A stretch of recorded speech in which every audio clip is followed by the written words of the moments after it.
புரட்சியாளர் அம்பேத்கர் சொல்லுகிறார், கற்பி, போராடு, ஒன்று சேர். ஒன்று சேர் என்றால் என்ன? அமைப்பாய் திரளுவோம். அதே கருத்தை உருவாக்கிதான் எழுச்சி தமிழர் சொல்கிறார், அமைப்பாய் திரளுவோம், அங்கீகாரம் பெறுவோம், அதிகாரம் வெல்வோம் என்று சொல்லுகிறார். அப்படி என்ன அர்த்தம்? பகவான் புத்தர் எதை நினைத்தாரோ, புரட்சியாளர் அம்பேத்கர் எதை நினைத்தாரோ, அந்த கனவுகளை களமாடி கொண்டு வருபவர் தான் எழுச்சி தமிழர். தலைவர் வருகின்ற மே 17ஆம் தேதி ஒரு மாபெரும் ஒரு மாநாட்டை அறிவித்திருக்கிறார். ஏன் மே 17ஆம் தேதி அறிவித்தார் அப்படின்றது ஒரு முக்கியமான கேள்வி. அந்த மே 17ஆம் தேதி தான் எப்ப 2009 நமது ஈழ மக்கள் அணித்தொழிக்கப்பட்டார்கள்.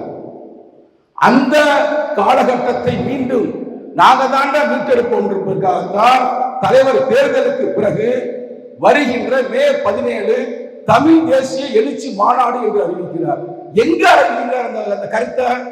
கரும்புலி முத்துக்குமார் அவர்களுடைய நினைவு நாளில் அறிவிக்கிறார். அதான் செய்தி.